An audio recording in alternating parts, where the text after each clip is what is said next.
நம்மை அழைத்த உன்னதமான தேவனுடைய நாமம் மகிமைப்படுவதாக. மீண்டுமாக அருளுரத்தின் வாயிலாக உங்களை சந்திப்பதில் மிக்க மகிழ்ச்சியுடனாக இருக்கிறேன். என்னோடு கூட எபேசியர் 4ஆம் அதிகாரம் முதல் வசனத்தை வாசித்து நாம் சிந்திக்கலாம். ஆதலால் கர்த்தர் நிமித்தம் கட்டுண்டவனாகிய நான் உங்களுக்கு சொல்லுகிற புத்தி என்னவெனில், நீங்கள் அழைக்கப்பட்ட அழைப்புக்கு பாத்திரவான்களாய் நடந்து. அப்போஸ்தலனாகிய பவுல் இங்கு சொல்லுகிறார், நடைமுறை வாழ்க்கைக்கு நமக்கு என்ன வேண்டும் என்று சொல்லி இந்த 4ஆம் அதிகாரத்திலிருந்து அவர் சொல்லக்கூடியதை நாம் பார்க்கிறோம். என்ன சொல்லுகிறார்? தேவன் உங்களை அழைத்திருக்கிறார். எவ்வளவு பெரிதான அழைப்பு இல்லையா? பாவத்திலிருந்து நம்மை அழைத்திருக்கிறார், சாபத்திலிருந்து நம்மை அழைத்திருக்கிறார், நித்திய ராஜ்யத்திற்காக நம்மை அழைத்திருக்கிறார், நரக தண்டனையிலிருந்து நம்மை அழைத்திருக்கிறார் இல்லையா? பரலோகத்திலே நித்தியமாக நம் சந்தோஷமாய் வாழ்வதற்காக நம்மை அழைத்திருக்கிறார்.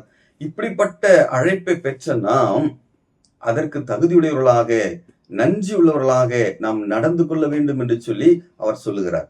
அழைக்கப்பட்ட அழைப்புக்கு பாத்திரவான்களாய் நடந்து கொள்ளுங்கள். இதற்காக நாம் எவ்விதமாய் நடக்க வேண்டும் என்று சொல்லி இது எபேசியரிலே அநேக ஆலோசனையும் அவர் சொல்லுகிறார். என்னென்ன என்று சொல்லி நாம் பார்க்கலாம்.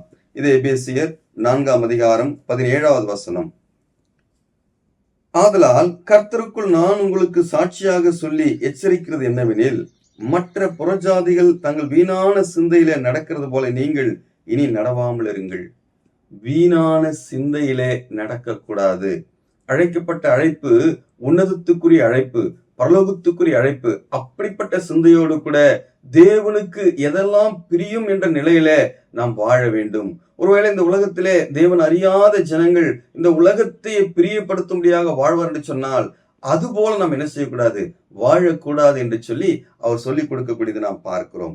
அதை தொடர்ந்து எபேசியர் 5ஆம் அதிகாரம் 2வது வசனத்திலே, கிறிஸ்து நமக்காக தம்மை தேவனுக்கு சுகந்த வாசனையான காணிக்கையாகவும் பலியாகவும் ஒப்பு கொடுத்து நம்மில் அன்பு கூறுவது போல நீங்களும் அன்பிலே நடந்து கொள்ளுங்கள். சபைக்குள்ளாக, குடும்பத்துக்குள்ளாக எவ்விதமாய் நடக்க வேண்டும் என்று சொல்கிறார்?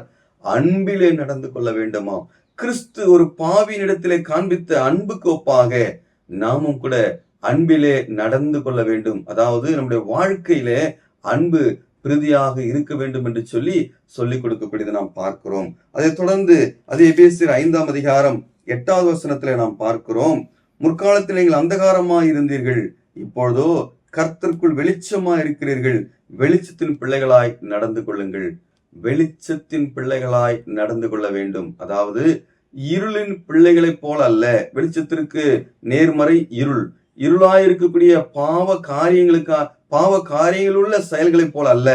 வெளிச்சத்தின் பிள்ளைகளாக, தேவனுடைய செய்கையாக, அவருக்கு பிரியமான காரியங்களை செய்யக்கூடியவர்களாக நடந்து கொள்ள வேண்டும் என்று சொல்லி இங்க நாம் பார்க்கிறோம்.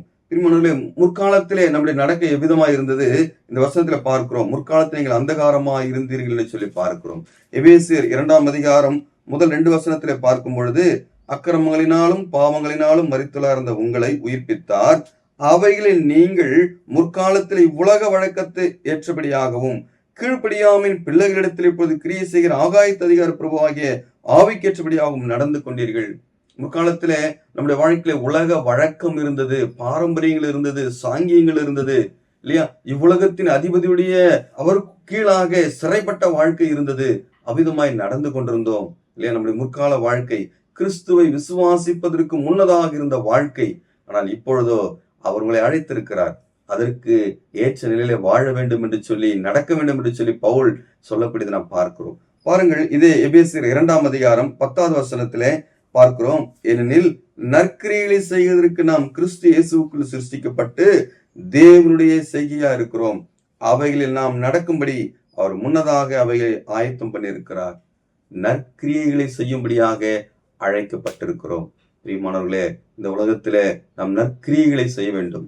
சுவிசேஷம் அறிவிப்பது நற்கிரியை. ஒரு பாவியான ஒரு மனுஷன் மனம் திரும்பும் போது எவ்வளவு பெரிய ஆசீர்வாதத்துக்குள் கடந்து வருகிறார்.